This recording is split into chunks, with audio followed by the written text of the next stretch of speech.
क्या आप जानते हैं कि बाइबल सिर्फ एक किताब नहीं बल्कि 66 किताबों की लाइब्रेरी है। हर किताब में एक खास संदेश है और यह परमेश्वर की अद्भुत कहानी का हिस्सा है। उत्पत्ति से लेकर प्रकाशित वाक्य तक हर किताब का एक मकसद है। तो आइए हम पूरी बाइबल की एक शानदार यात्रा पर चलते हैं, जैसे पहले कभी नहीं देखी होगी। इस वीडियो में आप जानेंगे कि हर किताब किस बारे में है और वे सभी क्यों जरूरी हैं।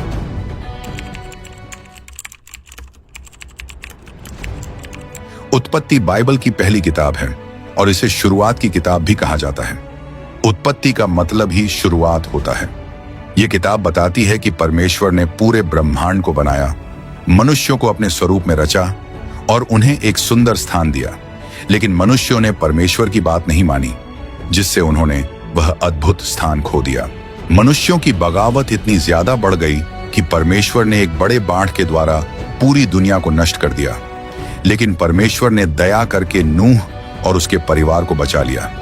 इसके बाद परमेश्वर ने अब्राहम, इसहाक और याकूब के परिवार को चुना और उन्हें आशीष दी। उन्होंने इस परिवार से वादा किया कि वह उनके वंशजों, बच्चों और आने वाली पीढ़ियों को एक खास देश देंगे। इसी परिवार के द्वारा परमेश्वर एक उद्धारकर्ता भेजने की योजना बना रहे थे, जो पाप से भरी दुनिया को परमेश्वर से फिर से जोड़ देगा। बाइबल की दूसरी किताब निर्गमन है। निर्गमन का मतलब होता है किसी स्थान से एक साथ बहुत से लोगों का निकलना। यह किताब बताती है कि इजराइल के लोग मिस्र में गुलाम बना लिए गए थे, लेकिन परमेश्वर ने उन्हें वहां से छुड़ाया और आजादी दिलाई। मिस्र के राजा फिरौन ने इसराइलियों को खतरा समझकर उन्हें गुलाम बना लिया, लेकिन परमेश्वर ने मूसा को तैयार किया ताकि वह चमत्कारी तरीके से इसराइलियों को गुलामी से छुड़ाए और उन्हें वादा किए हुए देश तक ले जाए। लेकिन इसराइलियों को आजाद कराना आसान नहीं था। फिरौन जिद्दी था और परमेश्वर की कई चेतावनियों और भयानक विपत्तियों के बावजूद इसराइलियों को छोड़ने के लिए तैयार नहीं हुआ। आखिरकार जब परमेश्वर ने आखिरी और सबसे भयंकर विपत्ति भेजी, तो फिरौन को मजबूर होकर इसराइलियों को जाने देना पड़ा। मूसा इसराइलियों को लाल सागर की ओर ले गए। वहां परमेश्वर ने चमत्कार करके समुद्र को 2 भागों में बांट दिया, जिससे इसराइली सूखी जमीन पर चलकर पार हो गए। फिर वे सिनाई पर्वत पहुंचे। वहीं पर परमेश्वर ने इसराइलियों को अपनी व्यवस्था दी, जिसमें 10 आज्ञाएं भी शामिल थीं। यह एक विशेष वाचा थी जिसमें परमेश्वर ने कहा कि यदि लोग उनकी आज्ञाएं मानेंगे तो वह उन्हें आशीष देगा। इसराइलियों ने परमेश्वर से वादा किया कि वे इस वाचा का पालन करेंगे। लेव्य व्यवस्था बाइबल की तीसरी पुस्तक है, जिसे कानून भी कहा जाता है। इसमें परमेश्वर ने लोगों के पापों का प्रायश्चित के लिए बलिदान देने का एक नियम बनाया और इसराइलियों को आराधना के लिए कई त्योहार मनाने के आदेश दिए। परमेश्वर ने मूसा को एक विशेष तंबू बनाने की योजना दी, जिसे टैबरनेकल कहा गया। यहीं पर लोग बलिदान चढ़ाते थे और यहीं परमेश्वर अपने लोगों से मिलने आते थे। परमेश्वर ने यह भी बताया कि इस टैबरनेकल में होने वाले सभी रीति रिवाजों और बलिदानों को हारून के परिवार के लोग संभालेंगे, जिन्हें लेवी कहा गया। गिनती की पुस्तक में इजरायली कानान देश की सीमा पर पहुंच जाते हैं, लेकिन मूसा का अनुसरण करने वाले लोग डर जाते हैं और वहां जाने से मना कर देते हैं, क्योंकि उनका विश्वास कमजोर था और वे कनान में रहने वाले लोगों से भयभीत थे। परमेश्वर ने इजरायलियों को उनके अविश्वास के कारण जंगल में 40 साल तक भटकने की सजा दी। इस दौरान पुरानी पीढ़ी खत्म हो गई और उनकी जगह एक नई पीढ़ी आ गई। लेकिन परमेश्वर ने अपने लोगों को जंगल में भूखा प्यासा नहीं छोड़ा, बल्कि चमत्कारी तरीकों से उनकी जरूरतें पूरी की। व्यवस्था विवरण बाइबल की पहली 5 किताबों की आखिरी पुस्तक है। इसमें नई इजरायली पीढ़ी के बारे में बताया गया है, जो अब परमेश्वर द्वारा वादा किए गए देश को लेने के लिए तैयार थी। इस पुस्तक में मूसा अपने अंतिम भाषण देते हैं और परमेश्वर के नियमों को फिर से दोहराते हैं। वह यह भी बताते हैं कि भविष्य में परमेश्वर एक और महान भविष्यवक्ता को भेजेगा, जो मूसा की तरह शक्तिशाली होगा और उसी के समान एक मिशन पूरा करेगा। यह भविष्यवाणी यीशु मसीह की ओर इशारा करती है। बाइबल में कई जगह यीशु मसीह के बारे में पहले से ही संकेत दिए गए हैं, जैसे भविष्यवाणियां, प्रतीक और उदाहरण। आखिर में मूसा मोआब नामक स्थान में मर जाते हैं और परमेश्वर खुद उसके शरीर को छिपा देते हैं। बाइबल की अगली 12 किताबों को हिस्टोरिकल बुक्स कहा जाता है। ये किताबें यहोशू से लेकर एस्थेर तक हैं। यहोशू की पुस्तक मुख्य रूप से कनान देश को जीतने और इसे इजराइल के ट्राइब्स में बांटने की कहानी बताती है। मूसा के बाद यहोशू इजरायलियों के अगुवा बनते हैं। वह परमेश्वर की मदद से इजरायलियों को यरदन नदी पार करवाते हैं, जो चमत्कारी रूप से 2 भागों में बंट जाती है। फिर परमेश्वर एक और चमत्कार करते हैं और यरीहो नगर की मजबूत दीवारें गिरा देते हैं। यहोशू की अगुवाई में इजरायली कनान देश पर हमला करते हैं और ज्यादातर जगहों पर जीत हासिल कर लेते हैं। वे परमेश्वर से किया अपना वादा निभाते हैं और परमेश्वर उन्हें युद्धों में जीत का आशीर्वाद देते हैं। जब सारा देश जीत लिया जाता है तो इजरायली कनान को अपने 12 ट्राइब्स के बीच बांट देते हैं। हर ट्राइब को अपनी अपनी जमीन मिलती है, लेकिन लेवी ट्राइब को कोई जमीन नहीं दी जाती, क्योंकि उनका भाग स्वयं परमेश्वर होते हैं। न्यायों की पुस्तक यहोशू की मृत्यु के बाद इजरायली परमेश्वर को भूलने लगे और उनके दिए हुए आशीर्वाद की कद्र नहीं की। उन्होंने कनान देश के सभी लोगों को बाहर नहीं निकाला, बल्कि कुछ कनानी लोगों को वहीं रहने दिया। धीरे धीरे इजरायली कनानी लोगों के देवी देवताओं की पूजा करने लगे। परमेश्वर के साथ किए गए समझौते के अनुसार जब इजरायली परमेश्वर को छोड़ते थे तो वह उन्हें सजा के रूप में उनके दुश्मनों के हाथों में दे देते थे। इजरायली जब बहुत कष्ट सहने लगे तो वे पश्चाताप करने लगे और परमेश्वर से मदद मांगने लगे। परमेश्वर दयालु है, इसलिए वह न्याय नाम के अगुवे भेजते थे, जो इजरायलियों को एकजुट करके उनके दुश्मनों को हराते और देश में फिर से शांति लाते। लेकिन यह शांति ज्यादा समय तक नहीं टिकती थी। कुछ ही समय बाद इजरायली फिर से वही गलती दोहराते, परमेश्वर को छोड़ देते और फिर परेशानी में पड़ जाते। परमेश्वर उन्हें बार बार क्षमा करते, लेकिन वे फिर भी पाप करते रहे। यह चक्र, समझौता तोड़ना, दंड मिलना और फिर से बहाल होना, लगभग 300 साल तक चलता रहा। हमें इजरायलियों को जिद्दी समझने में जल्दी नहीं करनी चाहिए, क्योंकि हम सब भी कमजोर इंसान हैं और गलतियां करते हैं। लेकिन पश्चाताप और परमेश्वर के प्रति विश्वास ही सही रास्ता है, जैसा कि हम अगली पुस्तक में देखेंगे। रूत की पुस्तक, यह पुस्तक न्यायियों के समय की घटनाओं को बताती है। उस समय इजराइल में अकाल पड़ा। इस कारण एक व्यक्ति अपने परिवार को लेकर बैथलेहम से मोआब देश में चला गया, लेकिन वहां वह आदमी और उसके 2 बेटे मर गए। उसकी पत्नी नाओमी वापस इजराइल लौट आई। उसकी एक बहू रूत, जो मोआब की थी, रूत नाओमी को छोड़ने के लिए तैयार नहीं हुई। रूत ने नाओमी के साथ इजराइल जाने और उसके परमेश्वर को अपनाने का निश्चय किया। बैथलेहम में वापस आने के बाद नाओमी और रूत को बहुत कठिनाइयों का सामना करना पड़ा। रूत खाने के लिए खेतों में बचा हुआ अनाज बीनने लगी। वह बोआज नाम के एक आदमी के खेत में पहुंची। बोआज ने रूत को देखा और उसकी मदद की। बोअज नाओमी के मृत पति के रिश्तेदार थे, इसलिए उनके पास नाओमी के परिवार की संपत्ति को खरीदने और परिवार का नाम आगे बढ़ाने का अधिकार था। रूत ने बोअज से यह करने की विनती की। बोअज ने खुशी खुशी इसे स्वीकार किया। उन्होंने रूत से शादी की और नाओमी की संपत्ति खरीद ली। आगे चलकर बोअज और रूत के वंश में इजराइल के सबसे महान राजा दाऊद पैदा हुए और इसी वंश से आगे चलकर पूरी दुनिया के उद्धारकर्ता यीशु मसीह आए। इस कहानी से हमें सीखने को मिलता है कि पश्चाताप और विश्वास से जीवन में सच्ची शांति और आनंद मिलता है। अगली 2 किताबें एक शमूएल और 2 शमूएल हैं। एक शमूएल में बताया गया है कि एक स्त्री जो संतान नहीं पैदा कर सकती थी, परमेश्वर से प्रार्थना करती है और उसकी प्रार्थना के उत्तर में शमूएल जन्म लेते हैं। यह स्त्री अपने छोटे बेटे को परमेश्वर को समर्पित कर देती है और शमूएल को टैबरनेकल में भेज दिया जाता है। शमूएल का पालन पोषण याजक एली करते हैं। बचपन से ही परमेश्वर शमूएल से बातें करने लगते हैं और आगे चलकर शमूएल इजराइल के अंतिम न्यायी और एक महान भविष्यवक्ता बनते हैं। शमूएल के समय इजराइल के लोग एक राजा की मांग करने लगते हैं ताकि वे दूसरे राष्ट्रों की तरह बन सकें। शमूएल उन्हें समझाते हैं कि यह सही नहीं होगा, लेकिन परमेश्वर उसे उनकी मांग पूरी करने के लिए कहते हैं। फिर शमूएल शाऊल को इजराइल का पहला राजा अभिषेक करते हैं। शाऊल की शुरुआत अच्छी होती है, लेकिन कुछ समय बाद वह अभिमान में आकर परमेश्वर की आज्ञाओं का पालन नहीं करता। परमेश्वर शाऊल को राजा मानने से इनकार कर देते हैं और शमूएल को एक नए व्यक्ति का अभिषेक करने के लिए कहते हैं, जो शाऊल की जगह लेगा। वह व्यक्ति दाऊद होता है, जिसे युवा अवस्था में ही चुना जाता है। दाऊद एक गडेरिया लड़का होता है, लेकिन वह इस्राएल में तब प्रसिद्ध हो जाता है जब वह पलिश्ती योद्धा गोलियत को मार देता है। शाऊल को दाऊद से जलन होने लगती है और वह इतना क्रोधित हो जाता है कि पागल जैसा व्यवहार करने लगता है। राजा शाऊल दाऊद को मारने की कोशिश करता है। दाऊद अपनी जान बचाने के लिए जंगलों और गुफाओं में छिपता रहता है। इस दौरान कुछ वफादार लोग दाऊद के साथ हो जाते हैं। कुछ समय बाद शमूएल की मृत्यु हो जाती है। फिर शाऊल और उसके बेटे पलिश्तियों के साथ युद्ध में मारे जाते हैं। शाऊल की मृत्यु के बाद भी दाऊद एक ऐसा काम करता है जिसकी किसी को उम्मीद नहीं थी। जब कहानी आगे बढ़ती है तो यहूदा के लोगों ने दाऊद को अपना राजा बना लिया। उन्होंने हेब्रोन शहर को अपनी राजधानी बनाया, लेकिन जल्द ही इजराइल के बाकी ट्राइब्स के साथ लड़ाई शुरू हो गई। थोड़े समय बाद सभी ट्राइब एक साथ आ गए और उन्होंने दाऊद को पूरे इस्राएल का राजा बना लिया। फिर राजधानी को यरूशलेम शहर में ले जाया गया। परमेश्वर ने दाऊद से एक खास वादा किया कि उसके परिवार से एक राजा आएगा जो हमेशा राज करेगा। दाऊद परमेश्वर की इच्छा के अनुसार चलने की कोशिश करता है और परमेश्वर उसे उसके दुश्मनों पर जीत देते हैं। दुख की बात है कि दाऊद ने एक बड़ा पाप किया। उसने बैतशेबा नाम की एक औरत के साथ पाप किया और अपना पाप छुपाने के लिए उसके पति को मरवा दिया।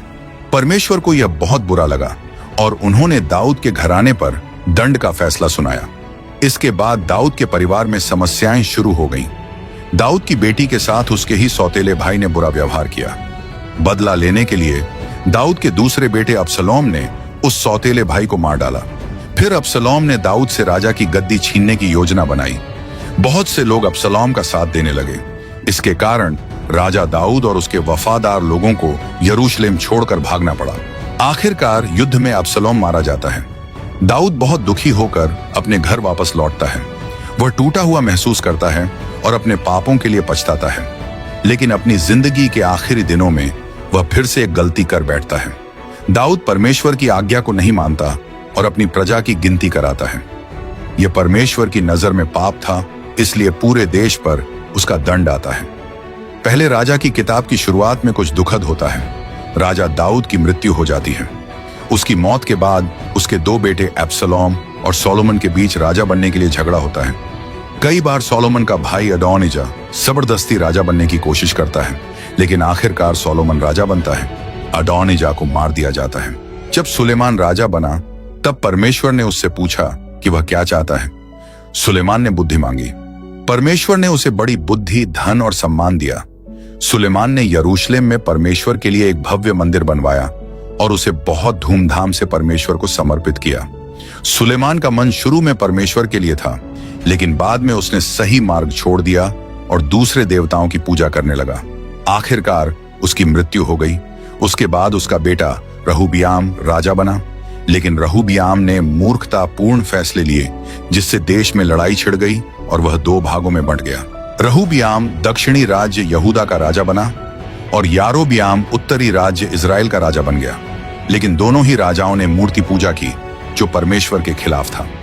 दक्षिणी राज्य यहूदा में दाऊद के वंश में कभी कभी अच्छे राजा भी हुए, लेकिन ज्यादातर राजा बुरे थे। वहीं उत्तरी राज्य इजराइल में एक के बाद एक बुरे राजा हुए। इनमें अहाब नाम का राजा और उसकी पत्नी जजेबेल बहुत बुरे थे। वे झूठे देवताओं की पूजा करते थे। उनके समय में परमेश्वर ने इजराइल को दंड देने के लिए देश में सूखा भेजा। साथ ही परमेश्वर ने अपने शक्तिशाली भविष्यवक्ता एलिय्याह को भेजा ताकि लोग फिर से परमेश्वर की ओर लौटें। दूसरा राजाओं नाम की पुस्तक इजराइल के राजाओं की कहानी को आगे बढ़ाती है।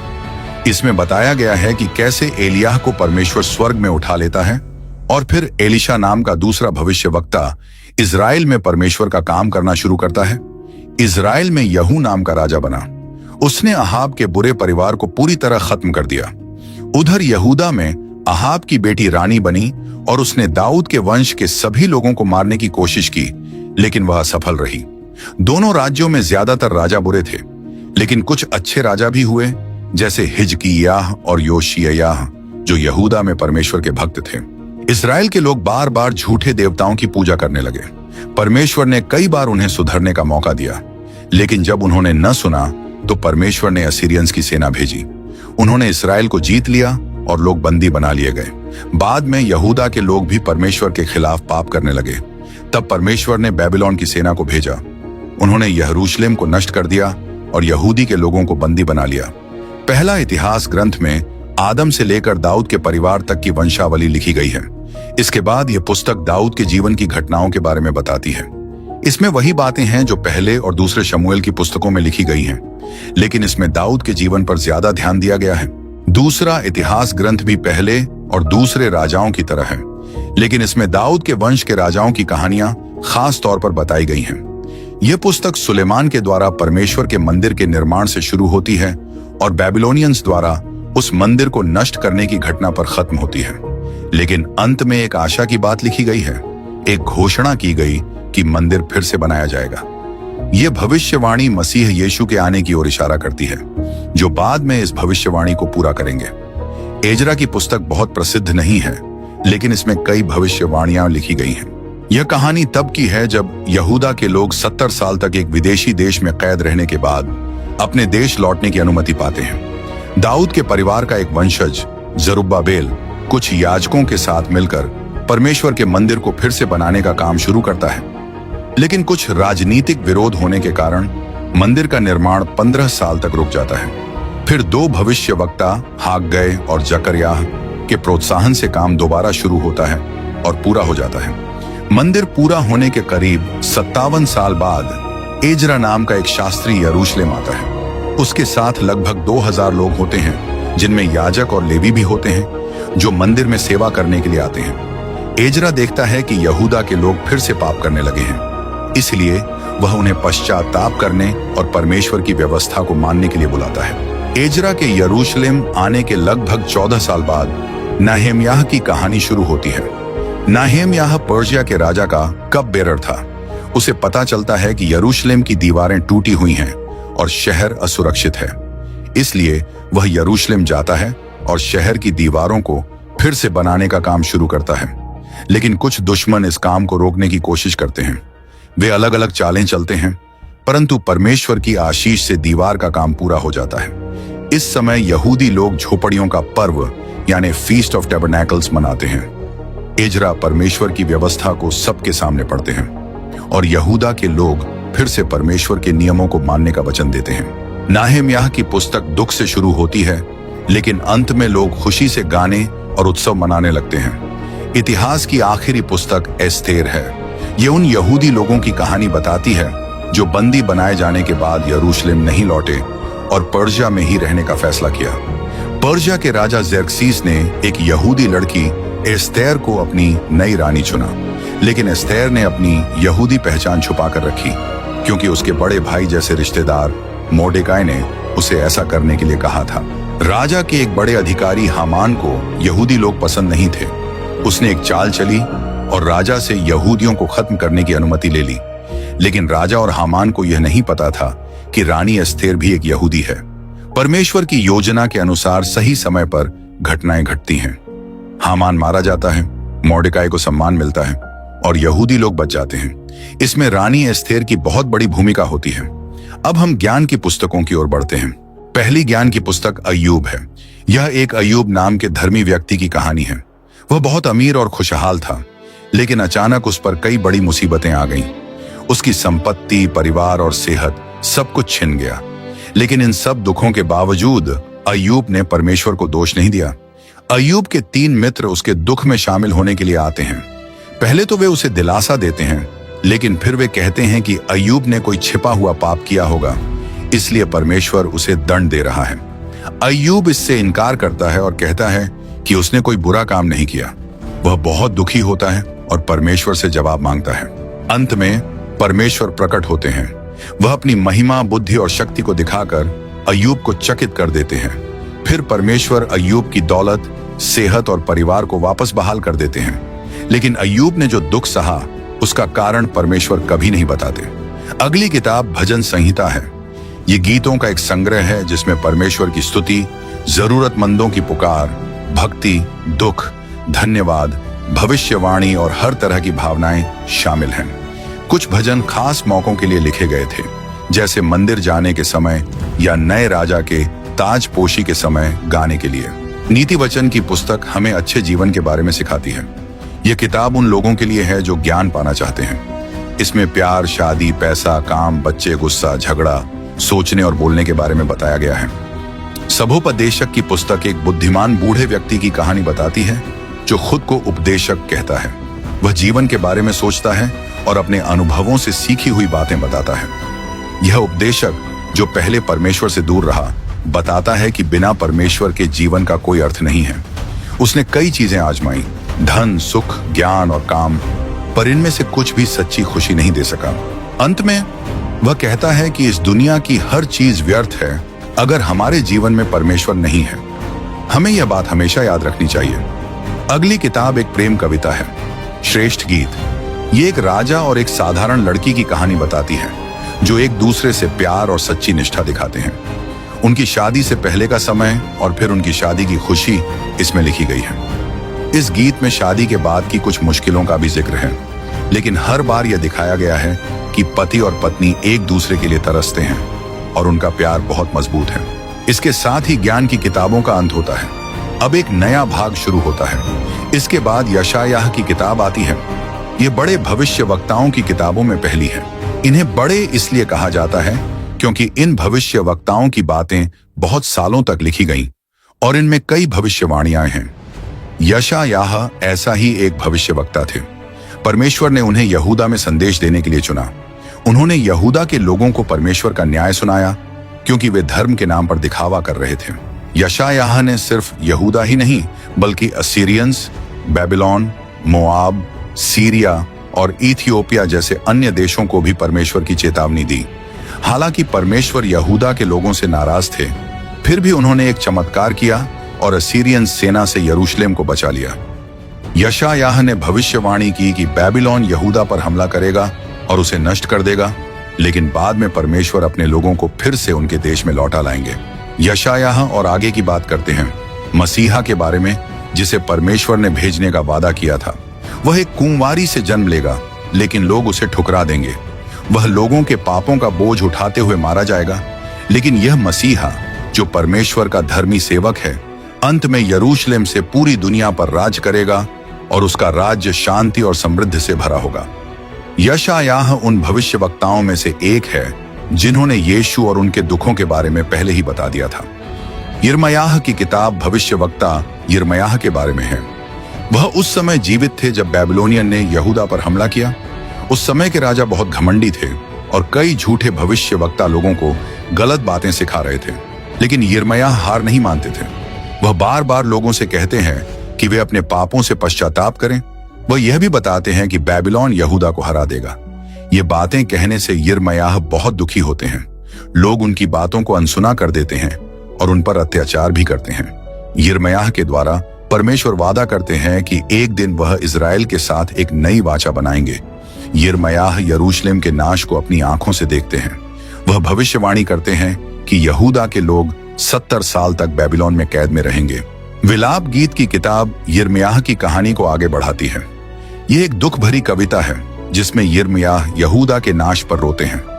परमेश्वर के लोगों पर आई शर्म और दुख बहुत बड़ा है और सब कुछ खत्म होता हुआ लगता है, लेकिन परमेश्वर न्यायी भी है और दयालु भी। उन्होंने बागी लोगों को पूरी तरह नष्ट नहीं किया। एक दिन परमेश्वर फिर से अपने लोगों पर दया दिखाएंगे। यहेजकेल की किताब भविष्यवाणियों की एक किताब है जिसे यहेजकेल ने बेबीलोन में लिखा था। वह पहले एक याजक थे, लेकिन बाद में भविष्यवक्ता बन गए। यहेजकेल बताते हैं कि यहूदा ने मूर्ति पूजा की, जिससे परमेश्वर बहुत नाराज हुए। यहूदा ने परमेश्वर के नाम को अपमानित किया, इसलिए उन्हें परमेश्वर के न्याय का सामना करना पड़ा। यहेजकेल सिर्फ यहूदा ही नहीं बल्कि एडोम, अमोन, मिस्र, फिलिस्टिया और सूर जैसे अन्य देशों पर भी परमेश्वर के न्याय की बात करते हैं। फिर वह एक आशा भरी भविष्यवाणी करते हैं। एक दिन परमेश्वर अपने लोगों को उनके देश में वापस लाएंगे, मंदिर को फिर से बनाएंगे और पूरी दुनिया पर राज करेंगे। डैनियल की किताब एक युवा लड़के डैनियल की कहानी बताती है जिसे बेबीलोन में कैद करके ले जाया गया था, लेकिन डैनियल और उसके 3 दोस्त परमेश्वर के नियमों का पालन करते रहे। परमेश्वर ने उन्हें बुद्धि और आदर दिया।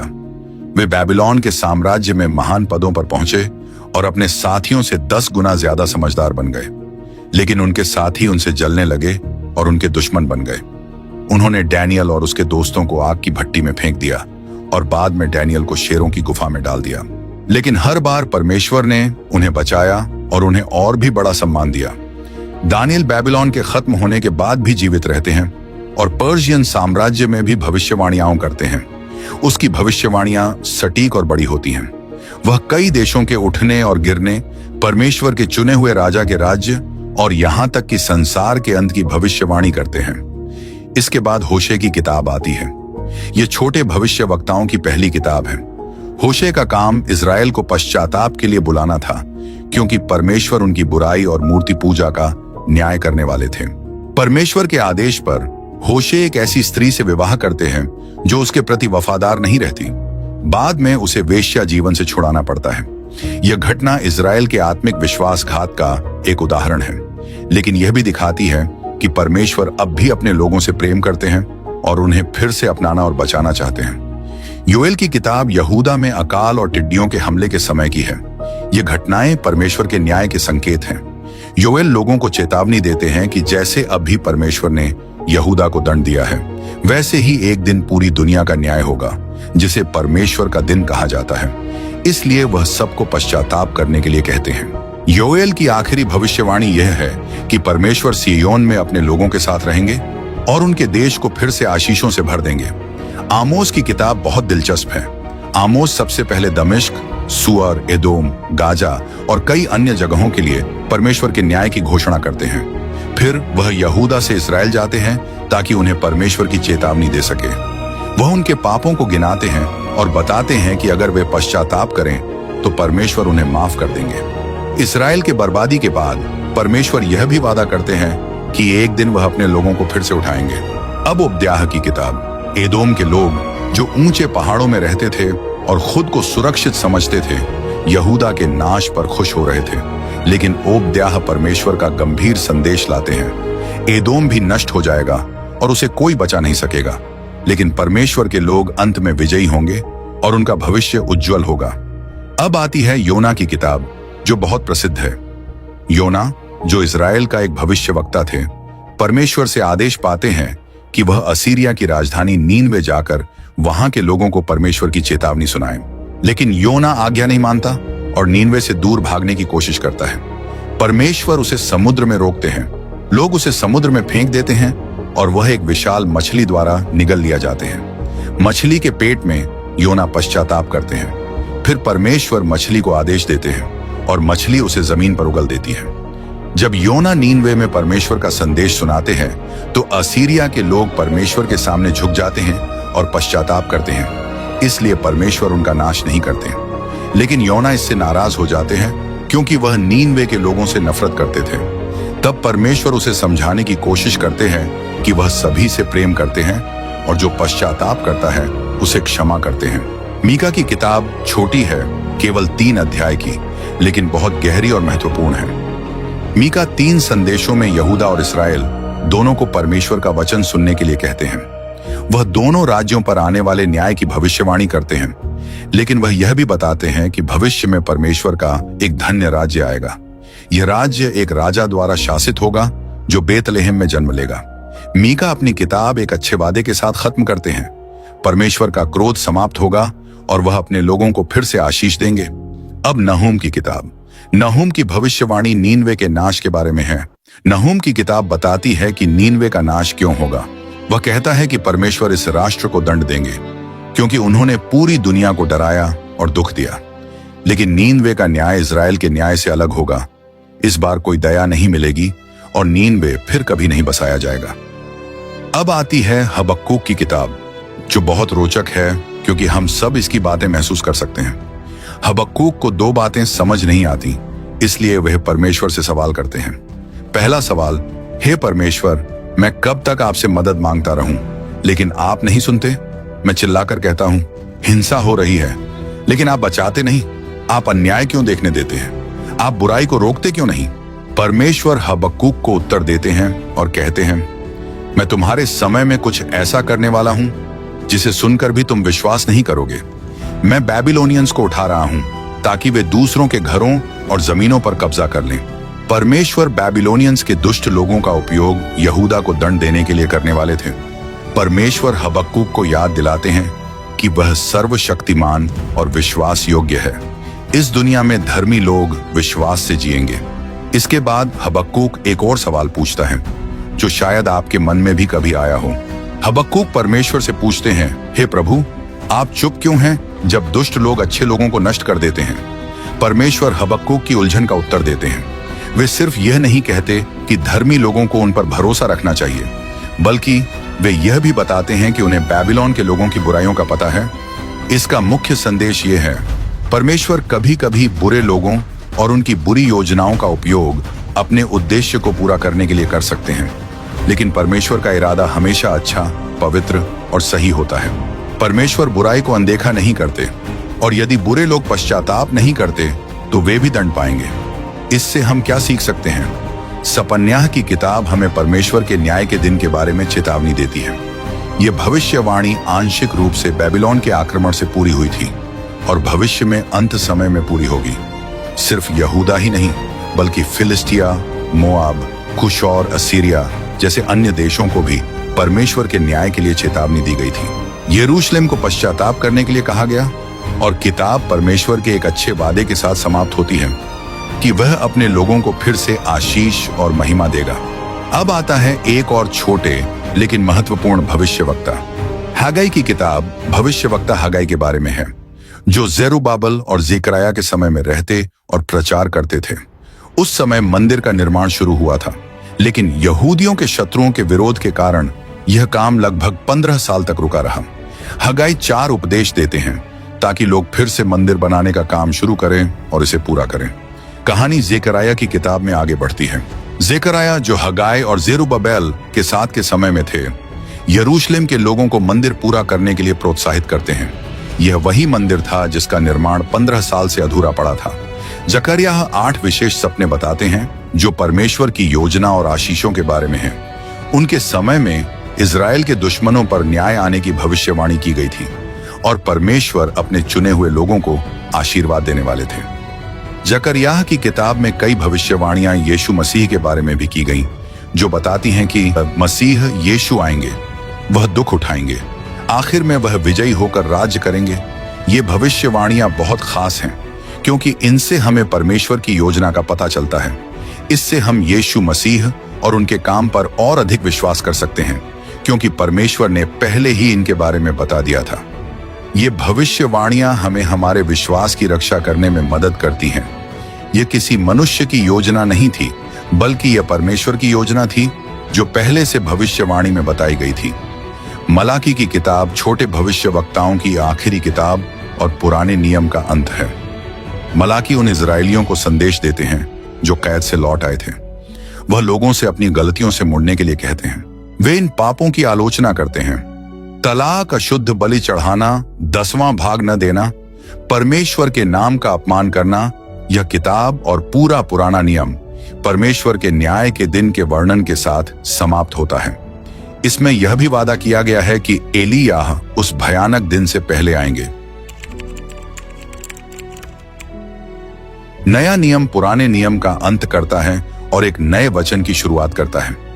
यह उन किताबों का समूह है जो यीशु मसीह के जीवन के समय लिखी गईं और उन घटनाओं को बताती हैं जो उनके आने से हुई।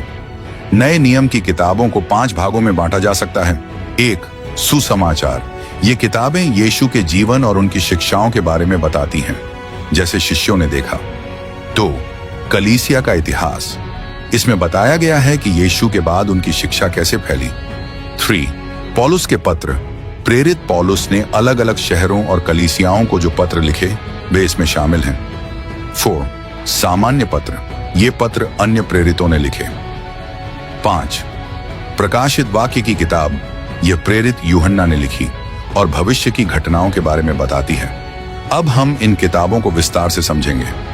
मत्ती, मरकुस, लूका और यूहन्ना के सुसमाचार एक ही बात बताते हैं, लेकिन कुछ छोटे छोटे अंतर के साथ।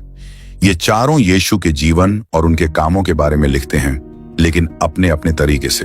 यह दिखाता है कि जो कुछ उन्होंने लिखा वह सच में हुआ था, क्योंकि चारों ने अलग अलग लिखा, फिर भी उनकी बातें मिलती हैं। इसका मतलब है कि यीशु ने सच में वही किया और कहा जो लिखा गया है, क्योंकि ये सभी चश्मदीद गवाह बने थे और उनकी कहानियां एक दूसरे की पुष्टि करती हैं। मत्ती दिखाता है कि यीशु यहूदियों के लिए मसीहा है। मरकुस बताता है कि यीशु दुख सहने वाले सेवक हैं। लूका यीशु के जीवन और सेवा पर ध्यान देता है, खासकर गरीब और कमजोर लोगों के लिए। यूहन्ना यीशु को परमेश्वर के पुत्र के रूप में दिखाता है। इसके बाद प्रेरितों के काम नाम की पुस्तक आती है। यह यीशु के जीवन और सेवा के बाद की घटनाओं को बताती है। इसमें लिखा है कि यीशु मसीह के स्वर्ग जाने के बाद पवित्र आत्मा आया और उसने शिष्यों को शक्ति दी। फिर वे सुसमाचार सुनाने लगे, हालांकि उन पर बहुत अत्याचार हुआ।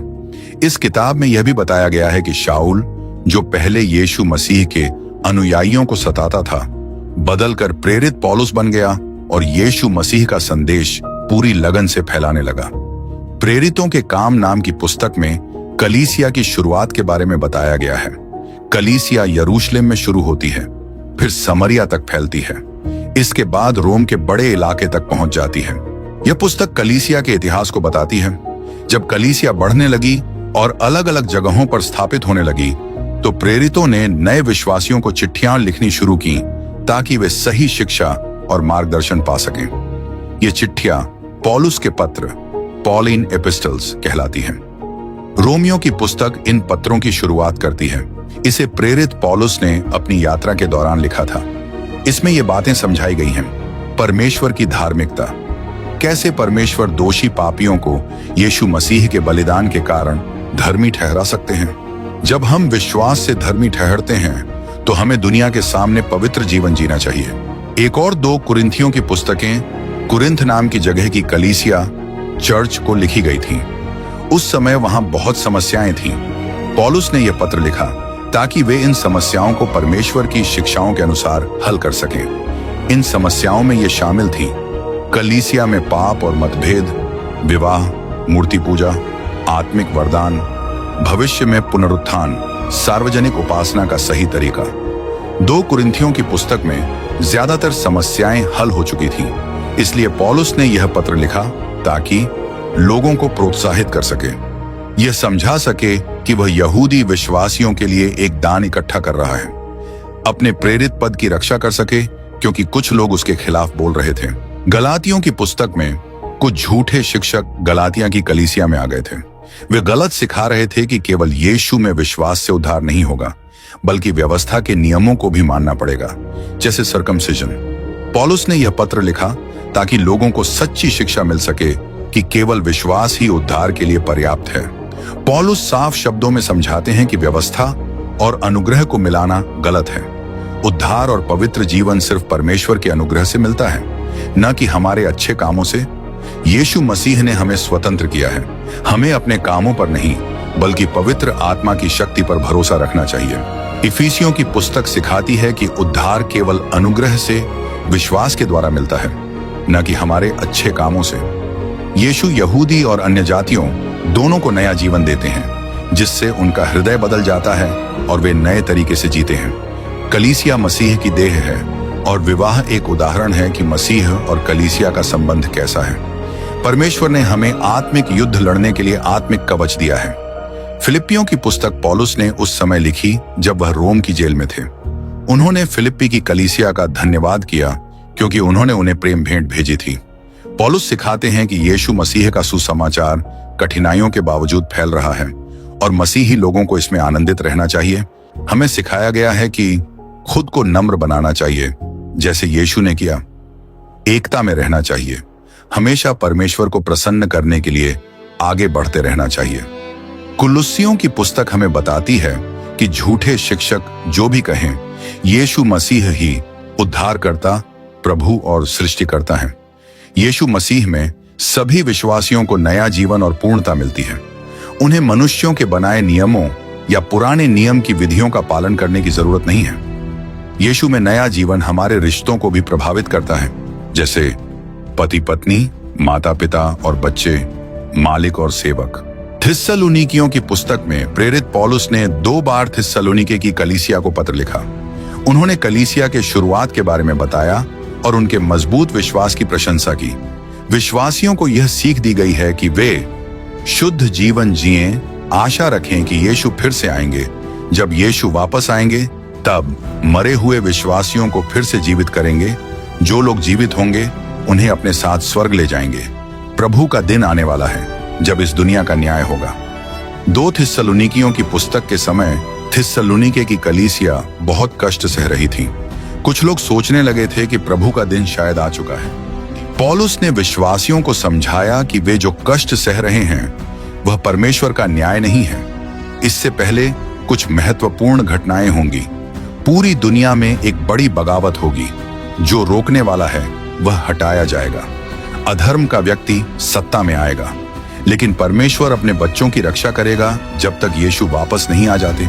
इसलिए अच्छे काम करते रहो और सही रास्ते पर चलो। प्रेरित पौलुस का एक बेटा था, लेकिन शारीरिक नहीं बल्कि आत्मिक। उसने उसको सिखाया और परमेश्वर के मार्ग पर चलना सिखाया। यह बेटा तीमुथियुस था। पौलुस ने तीमुथियुस को 2 पत्र लिखे, 1 और 2 तीमुथियुस, जिसमें उसे मार्गदर्शन दिया जैसे एक पिता अपने बेटे को सिखाता है। तीमुथियुस इफिसुस की कलीसिया का पास्टर बना, इसलिए पौलुस ने उसे लिखा कि एक अच्छे पास्टर को कैसा होना चाहिए। एक पास्टर को चाहिए कि वह आत्मिक रूप से योग्य हो, झूठी शिक्षाओं से बचाए, कलीसिया के लोगों की देखभाल करे और उनके लिए प्रार्थना करे, अन्य नेताओं को प्रशिक्षित करे, सच्चाई को ईमानदारी से प्रचार करे। 2 तीमुथियुस पत्र और भी खास था क्योंकि यह पौलुस के जीवन के अंत में लिखा गया था। पौलुस ने तीमुथियुस को प्रोत्साहित किया कि वह अपने विश्वास पर दृढ़ रहे, जो सच में जरूरी है उस पर ध्यान दे, मुश्किल समय में भी डटा रहे, परमेश्वर के वचन को प्रचार करे। अब तीतुस के पत्र की बारी है। तीतुस क्रेते नाम के द्वीप पर कलीसियाओं की देखरेख करता था। उसका काम था चर्च में सही और आत्मिक रूप से योग्य अगुओं को नियुक्त करना। उसे चाहिए कि वह झूठे शिक्षकों से सावधान रहे, बेवजह की बातों में न उलझे, खुद अच्छा मसीह जीवन जिए जिससे लोग सीख सकें, सभी विश्वासियों को अच्छे काम करने के लिए प्रेरित करे। इसके बाद फिलेमोन का पत्र आता है, जो भी एक चिट्ठी ही है। इस छोटे पत्र में पौलुस ने फिलेमोन से आग्रह किया कि वह यीशु के प्रेम को दिखाए और अपने एक भागे हुए और चोरी करने वाले दास को माफ कर दे। रोम के कानून के अनुसार भागे हुए दास को कड़ी सजा मिल सकती थी, लेकिन पौलुस ने फिलेमोन से विनती की कि वह उसे क्षमा कर दे। मसीह यीशु के प्रेम के कारण फिलेमोन को अपने दास को फिर से अपनाना चाहिए, लेकिन अब एक दास की तरह नहीं बल्कि एक प्यारे भाई की तरह।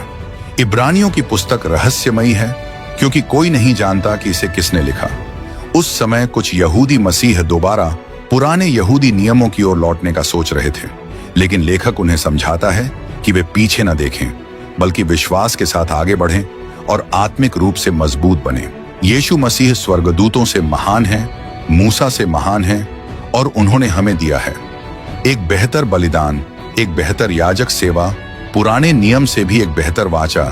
जिस तरह इजरायली मिस्र से निकले थे, वैसे ही हमें भी आगे बढ़कर परमेश्वर के वादे के देश में प्रवेश करना चाहिए, न कि जंगल में भटकते रहना चाहिए। याकूब की पुस्तक बहुत प्रैक्टिकल है। इसमें बताया गया है कि सच्चा विश्वास हमारे जीवन में कैसे दिखता है। सच्चा विश्वास हमारे जीवन के इन पहलुओं को बदलता है। हमारी प्रार्थना करने की आदत, हमारे शब्द और बोलने का तरीका, हमारा कठिनाइयों के प्रति रवैया, दूसरों के प्रति हमारा व्यवहार। प्रेरित पतरस एशिया माइनर में सताए जा रहे मसीहियों को पत्र लिखते हैं और उन्हें परमेश्वर के चुने हुए प्रवासी कहकर संबोधित करते हैं। 1 और 2 पतरस की पुस्तकों में प्रेरित पतरस परमेश्वर की अनुग्रह याद दिलाते हैं, स्वर्ग में मिलने वाले आशीर्वाद का आश्वासन देते हैं, पवित्र जीवन जीने की शिक्षा देते हैं, पति पत्नी के रिश्तों के बारे में सिखाते हैं, संकट और दुखों में हिम्मत रखने को कहते हैं। 2 पतरस की पुस्तक में एक दुखद खबर है। पतरस जानते थे कि उनकी मृत्यु निकट है, इसलिए उन्होंने चर्च को लिखा और समझाया कि वे परमेश्वर के वचन का पालन करें, झूठे शिक्षकों को पहचानें और उनसे बचें, पवित्र जीवन जिएं और यीशु मसीह के दूसरे आगमन का इंतजार करें। 1 यूहन्ना की पुस्तक में प्रेरित यूहन्ना कुछ महत्वपूर्ण सत्य और परमेश्वर के रहस्य प्रकट करते हैं। प्रेरित यूहन्ना हमें बताते हैं कि परमेश्वर रोशनी, प्रेम और सत्य हैं। जो लोग सच में मसीह के हैं, वे परमेश्वर के लोगों के साथ संगति करना चाहेंगे, अंधकार में नहीं बल्कि ज्योति में चलेंगे, अपने पापों को स्वीकार करेंगे और परमेश्वर के वचन का पालन करेंगे, परमेश्वर से प्रेम करेंगे और अपने जीवन में पाप की आदतें कम होती जाएंगी, दूसरे मसीही विश्वासियों से प्रेम करेंगे, अपने मसीही जीवन में विजय पाएंगे। 2 यूहन्ना हमें सिखाते हैं कि मसीही जीवन सत्य और प्रेम के बीच संतुलन बनाए रखता है। हम सिर्फ प्रेम के नाम पर सत्य को छोड़ नहीं सकते और न ही सत्य की रक्षा करने के लिए प्रेम करना बंद कर सकते हैं। 3 यूहन्ना में 2 लोगों की तुलना की गई है। गायुस, जो सत्य और प्रेम में बना रहता है और मेहमानों की सेवा करता है। द्योत्रिफेस, जो अहंकारी और बुरा है और मेहमानों का स्वागत नहीं करता। यहूदा की पुस्तक बाइबल की दूसरी अंतिम पुस्तक है। इसमें स्पष्ट रूप से कहा गया है कि सुसमाचार का संदेश कभी नहीं बदलेगा, लेकिन कुछ लोग इसे गलत तरीके से पेश करने की कोशिश करते हैं, झूठी शिक्षाएं देते हैं और लोगों को भटका देते हैं। ऐसे झूठे शिक्षकों का विरोध सत्य के साथ करना चाहिए। यीशु मसीह कलीसिया के प्रभु हैं और वे प्रत्येक चर्च की स्थिति को जानते हैं। वे प्रकाशित वाक्य की पुस्तक में कलीसिया से बात करते हैं। प्रकाशित वाक्य की पुस्तक में अंत समय के बारे में बताया गया है। उस समय यह चीजें होंगी, बुराई बढ़ जाएगी, एक दुष्ट राजा पूरी दुनिया पर राज्य करेगा। शैतान परमेश्वर के लोगों के खिलाफ क्रोध करेगा। परमेश्वर एक बगावती और न मानने वाली दुनिया पर अपना न्याय भेजेंगे। यह न्याय धीरे धीरे और कठोर होता जाएगा। अंत में परमेश्वर का मेमना यीशु मसीह स्वर्ग की सेना के साथ पृथ्वी पर वापस आएगा। वे बुराई की ताकतों को हरा देंगे, शांति का राज्य स्थापित करेंगे। शैतान, दुष्ट राजा और सभी दुष्ट लोगों को आग की झील में डाल दिया जाएगा। यीशु पर विश्वास करने वाले लोगों को नया स्वर्ग और नई पृथ्वी मिलेगी। यही बाइबल की पूरी कहानी है। बाइबल एक किताब नहीं बल्कि कई किताबों की लाइब्रेरी की तरह है। हर किताब एक खास कहानी बताती है। जब हम सारी किताबों को जोड़कर देखते हैं, तब हमें परमेश्वर का प्यार और उसकी योजना अच्छे से समझ आती है। अगर आपको यह वीडियो अच्छा लगा तो इसे लाइक करें और कमेंट में अपनी राय बताएं। हम और भी बढ़िया वीडियो ला रहे हैं, तो सब्सक्राइब करें ताकि कोई वीडियो मिस ना हो। इस बीच आप स्क्रीन पर दिए गए किसी भी वीडियो पर क्लिक करके बाइबल के बारे में और सीख सकते हैं। वीडियो देखने के लिए धन्यवाद। परमेश्वर आपका मार्गदर्शन करे।